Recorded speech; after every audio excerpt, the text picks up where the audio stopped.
নমস্কাৰ, মই যতীন্দ্ৰনাথ কৃষ্ণ আৰু আপোনালোকে চাইছে সাংস্কৃতিক বাৰ্তা।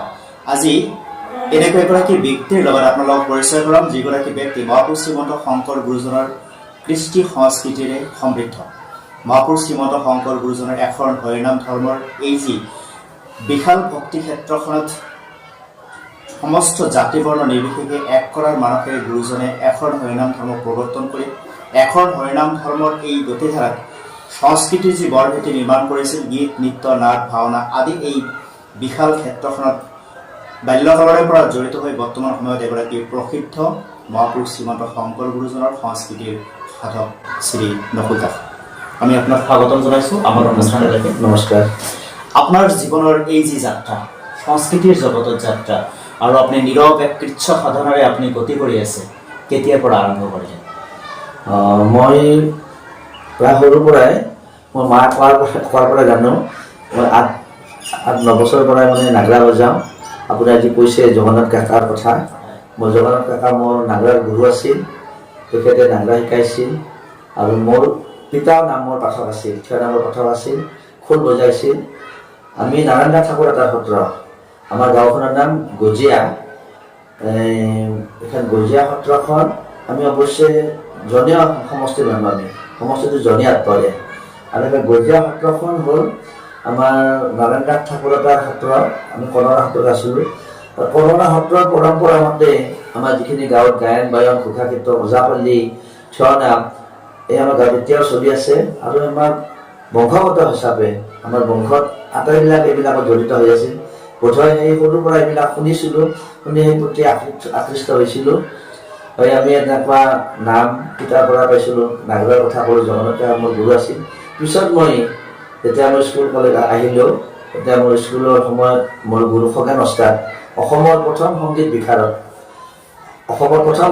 আছিল খগেন ৰঘুনাথ দাস। তেখেতৰ তাতে কিছুদিন মই সংগীত শিক্ষা লৈছিলোঁ। কিন্তু আমি বৰ অভাৱী মানুহ, আমাৰ অভাৱৰ কাৰণে আমি মোৰ মানে ফলৱৰ্তী নহ'লে। পিছত যেনিবা মই নৰহৰি পাঠক, মোৰ তেওঁ শিল্পী পেঞ্চন পাইছিল। নৰহৰি পাঠকৰ পৰা মই থিয় নাম, হোলী গীত, নাওখেলীয়া গীত, ভৰতাল নৃত্য শিকিছোঁ।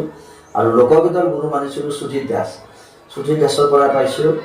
আৰু এতিয়া মই আমাৰ যিখিনি পৰম্পৰা, লোকগীত, লোকবাদ্য, লোককৃষ্টি চবৰে প্ৰতি মতে আকৃষ্ট। মই মানে বজাবৰ ইচ্ছা কৰোঁ, কিন্তু মই এনেধৰণে খুব বেছি আগবাঢ়িব পৰা নাই। মই এটা ছাত্ৰহে, এনেখিনি লাগি আছোঁ আজিলৈ। বৰপেটা বুলি ক'লে দ্বিতীয় বৈকুণ্ঠপুৰী, আৰু এই দ্বিতীয় বৈকুণ্ঠপুৰীৰ যিটো গৰিমা আজি অত বছৰে মহাপুৰুষ শ্ৰীমন্ত শংকৰ গুৰুজনাৰ দিনৰে পৰে, মহাপুৰুষ মাধৱ গুৰুজনাৰ দিনৰে পৰে বৰপেটাৰ এটি ইতিহাস প্ৰসিদ্ধ কাহিনী আপোনালোকে সকলোৱে জানে। সেয়া হৈছে বৃন্দাবনী বস্ত্ৰৰ নিৰ্মাণ। আৰু এই বৃন্দাবনী বস্ত্ৰৰ নিৰ্মাণ কাৰ্যত মহাপুৰুষ শ্ৰীমন্ত শংকৰ গুৰুজনাৰ লগত মাধৱ গুৰুজনা আৰু নাৰায়ণ দাস ঠাকুৰ এটা প্ৰমুখ্যে আদি কৰি আটাইকেইগৰাকীয়ে যিধৰণে অৰিহণা যোগাইছিল, তেনে এখন সত্ৰৰ সত্ৰৰ পৰা বেছি আৰু ভক্তিৰ পৰিৱেশত ডাঙৰ দীঘল হৈ নিশ্চয় আপোনাৰ কথাখিনিৰ পৰা আমি বুজি পাইছোঁ বা দৰ্শকে বুজি পাইছে। যিহেতুকে আপুনি এই সংস্কৃতিৰ ক্ষেত্ৰখনত আহিছে আৰু আপোনাৰ কথাৰ পৰা বুজিলোঁ যে আপুনি আপোনাৰ ঘৰখনত বা আপোনাৰ পৰিয়ালতে এটা সাংস্কৃতিক পৰিৱেশ আছে। আপোনাৰ আৰম্ভণিতে যিটো বৰগীতৰে আপুনি আৰম্ভ কৰিছিলে আপোনাৰ বৰগীতৰ যাত্ৰা, আমাৰ দৰ্শকৰ কাৰণে যিহেতুকে আপুনি পুৱাৰ অনুষ্ঠান, আজি পুৱা আপুনি মোৰ ঘৰত আহি আহিছে, মই আছোঁ কথা বৰচিঙাত। গতিকে যিয়ে নহওক মই অকণমান বৰগীতে গাই দিছোঁ। তেজৰে কমলাপতি পৰভাত নিন্দ তেৰি চাঁদ মুখ পেখ উঠৰে গোবিন্দ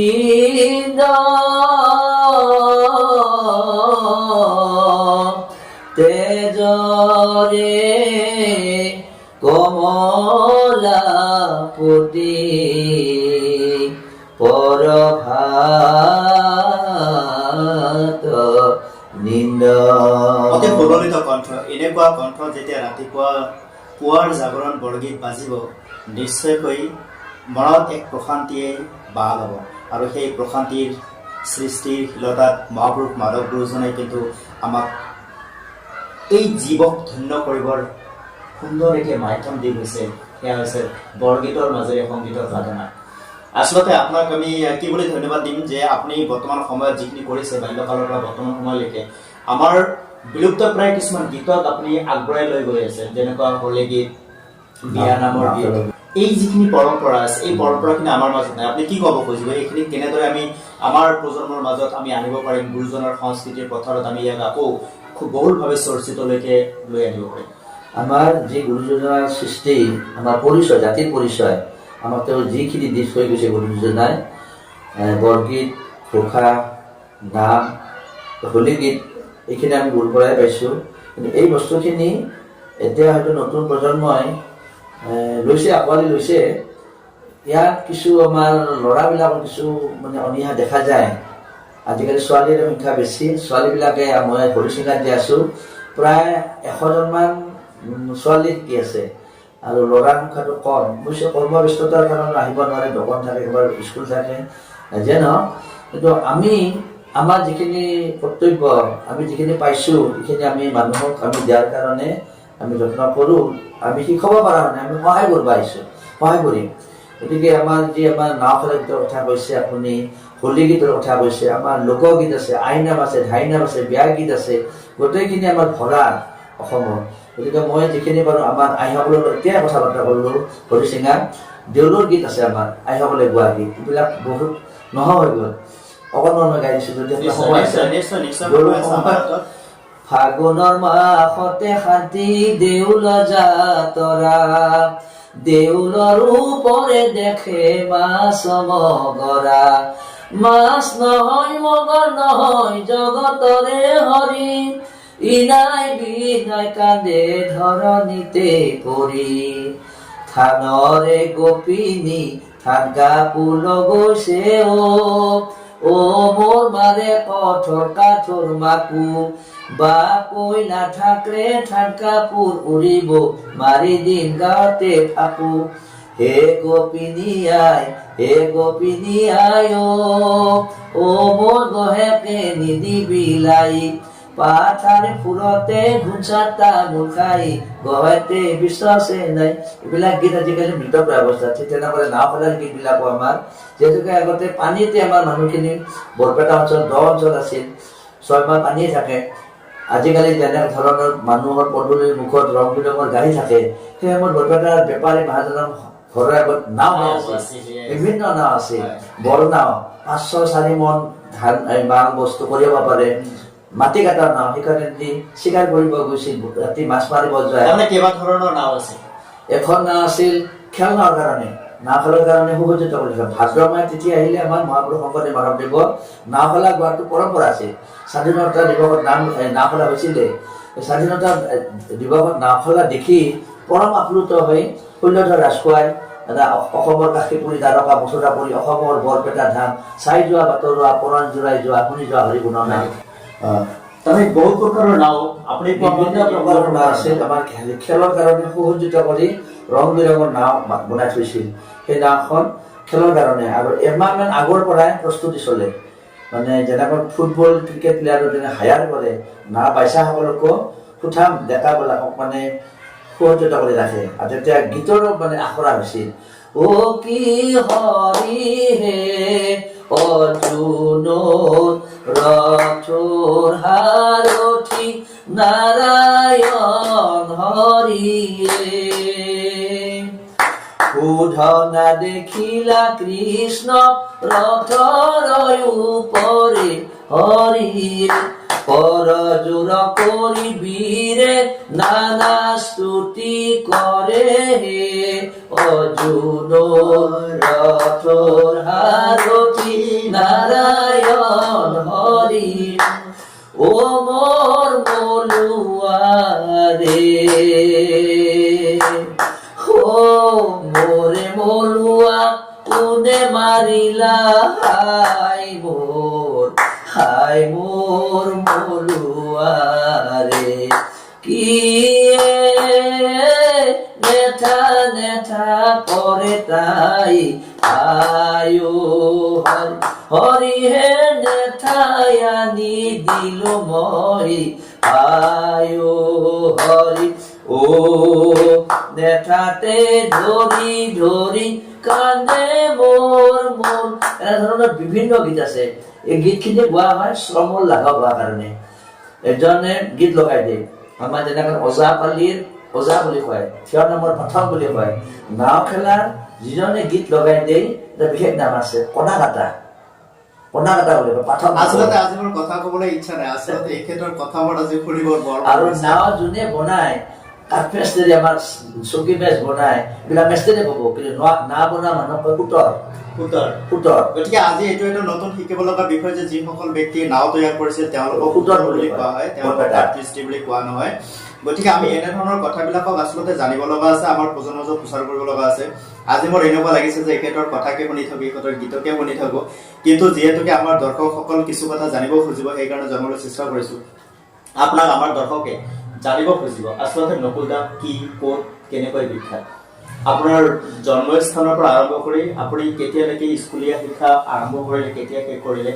মই বিখ্যাত শব্দটো মোৰ লগত নাথাকে। বিখ্যাত নহয়, মই সৰুৰ পৰা আমাৰ খুব গৰীব মানুহ, আমাৰ দেউতা খেতিয়ক আছিল। মই কৈছোঁ আমাৰ গাঁওখন আছিল গজিয়া, আমাৰ বৰপেটা টাউনৰ পৰা প্ৰায় 5 কিলোমিটাৰ 4 কিলোমিটাৰ গজিয়াত আমাৰ গাঁওখন। আৰু আমি গাঁওখনৰ মানুহখিনি বেছিভাগ খেতিয়ক মানুহ, ইয়াত খাটি খোৱা মানুহে। এতিয়া চাকৰি বাকৰি কৰা হৈছে। আৰু আমি সৰুতে গজিয়া হাইস্কুলত পঢ়িলোঁ, তাৰপিছত বৰপেটা হাইস্কুলত পঢ়িলোঁ। আৰু মই সৰুতে চাকৰি কৰিব লগা হ'ল। মই প্ৰায় 80 চনতে মই চাকৰিত মই আচলতে প্ৰথমতে মই জলসম্পদ বিভাগতে মই চাকৰিত পালোঁ। সেই মই ফৌৰগেটত চাকৰি কৰিছিলোঁ 80 চনত। 332 টকা দৰমহা আছিল, 332 টকা প্ৰথম চাকৰি। তাৰপিছত মই চাব ইঞ্জিনিয়াৰ হৈ মই 21 চনত এই 31 তাৰিখে ডিচেম্বৰত মই ৰিটায়াৰ অৱসৰ গ্ৰহণ কৰিলোঁ। আৰু মোৰ ছোৱালী 2জনী, মোৰ মা দেউতা ঢুকালে।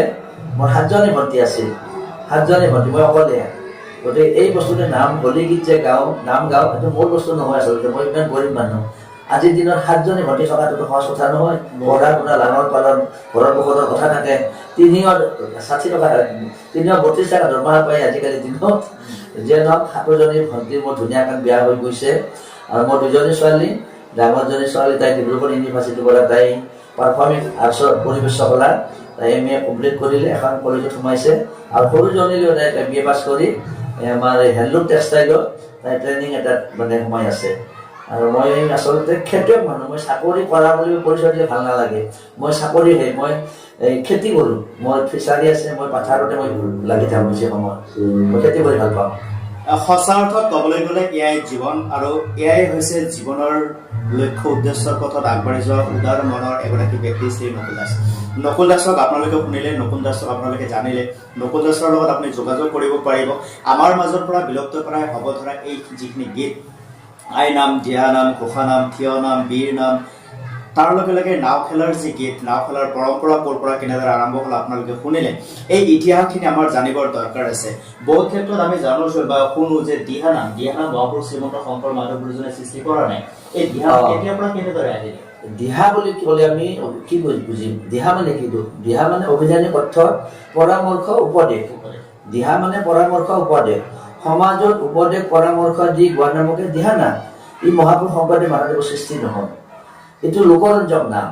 লোকৰঞ্জক এইটো দিহা নামৰ আতিগুটি কোনো এটা নাই। যেনেকৈ আমি মহাপুৰুষ ঘোষা নামৰ আমি ক'ব পাৰোঁ। ঘোষাৰ নাম, ঘোষা মানে কি? মহাপুৰুষ শংকৰদেৱ মাধৱদেৱ আটাইপুৰুষ সকল লেখা হ'ল ঘোষাই ঘোষণা কৰে। আৰু আমাৰ পুৰণা পুথিবিলাকত আমি চাব, পুৰণা ধ্ৰুৱ অংশ লেখা থাকে, ধ্ৰুৱ মানে ধ্ৰুৱতৰা, স্থায়ী। আমাৰ যেনে ক্লাছিকেল সংগীতত স্থায়ী বুলি কয়, বৰগীতত মহাপুৰুষ মাধৱ শংকৰ আছে। গতিকে এইটো আমাৰ স্থায়ী মানে ঘোষাবিলাক আমাৰ মহাপুৰুষ শংকৰদেৱ মাধৱে লেখা। আৰু দিহা বুলি আপুনি মই বনাই এটা গোৱা হেৰি এটা বনাই দিছোঁ, কিন্তু পথখিনি ইয়াৰ কোনো নিৰ্দিষ্ট উৎপত্তি স্থল নাই, নিৰ্দিষ্ট কোনো এটা ক'ব নোৱাৰে। মই অসমৰ প্ৰায় জেগাতে মই প্ৰশিক্ষণ দিব গৈছোঁ, মই সুধিছিলোঁ, কোনো ক'ব নোৱাৰে। কিন্তু আগতে দিহানাম গাইছিল, হাত চাপৰি দি দিহানাম গাইছিল।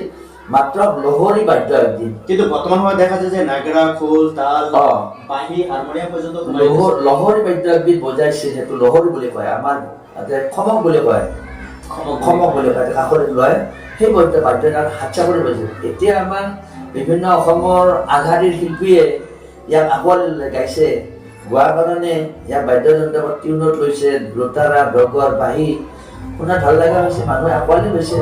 আৰু বৰ্তমান আমাৰ শিক্ষা হেৰি কৰিছে কি, আমাৰ যি প্ৰাইভেট চেনেলবিলাক আছে, চেনেলবিলাকতে বহুত প্ৰচাৰ কৰি আছে, কিন্তু ঘোষণা প্ৰচাৰ কৰা নাই তেনেকুৱা। ঘোষণা মহাপুৰুষ শংকৰদেৱ মাধৱদেৱ তেনেকুৱা প্ৰচাৰ কৰা লাগিছে, হোৱা নাই। ই আমাৰ অস্তিত্ব ৰক্ষা কৰিব নে?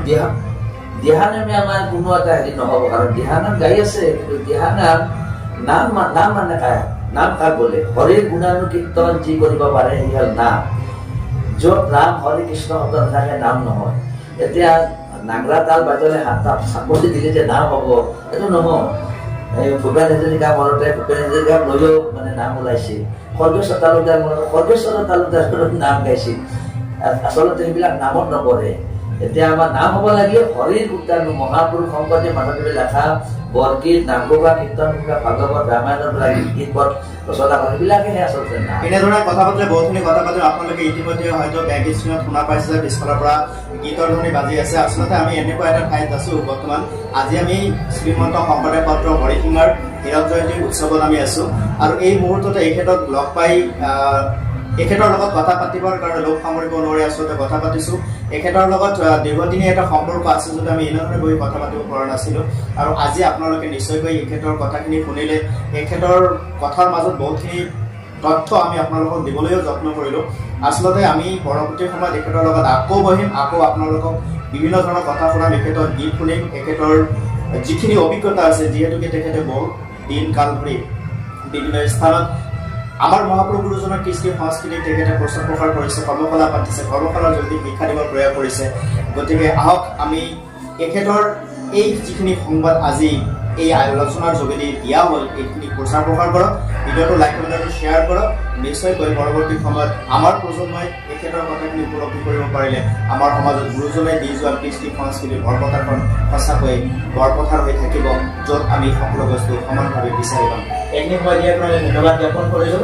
আৰু আপুনি আহি মোৰ জাতি চিনাকি লগ ধৰিছে, মই মস্ত আজি ভাল পাইছোঁ মই আপোনাক পাই। সকলোৰে শেষত এটা উপদেশ, সকলোৱে ভালে থাকক। নতুন বছৰ আহি আছে, আমাৰ ভোগালী আছে, ভোগালী ভোগ কৰক, আমাৰ আনন্দত দিনবোৰ অতিবাহিত কৰক। আৰু আমাৰ গুৰুজনাৰ কৃষ্টি সংস্কৃতি যাতে আমাৰ বচাই ৰাখে, আমি জাতিটো পৰিচয় দিব পাৰোঁ, সেইখিনি কামনা। মহাপুৰুষ গাৰু গুৰুজনাৰ বা শংকৰ গুৰুজনাৰ ভাগৱতৰ যিকোনো এটা ঘোষা থাকিলে আমি আজি অনুষ্ঠানটো সামৰিবলৈ পাইছোঁ। আপোনালোকে শুনি থাকক নকুল দাসৰ লগত আজি আভাস অনুষ্ঠানটি। ৰাম নমো নমো মাধৱ বিধিৰ বিধিদাতা, তুমি জগতৰ গতি মূৰ্তি পিতা মাতায়ে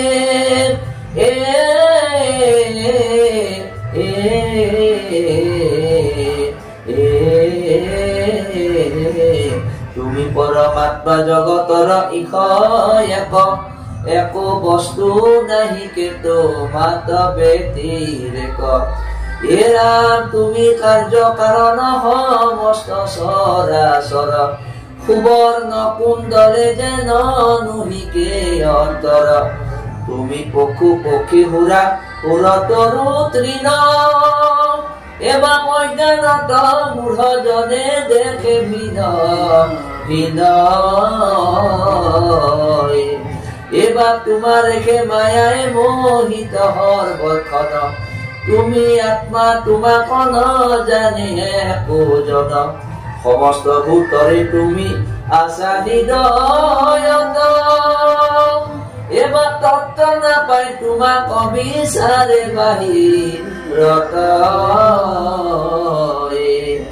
এবার তুমি খেকে বলে হয়তো মিশা হবে আনন্দ, জানি জ্ঞানী গণে কৰে হৃদয়ত ধ্যান, নমাগো সুখ ভোগ নলাগে মুকুতি, এবাৰ তোমাৰ চৰণে মাত্ৰ থাকক অতি। সজনৰ সংগ নুগু সুখ সৰ্বক্ষণে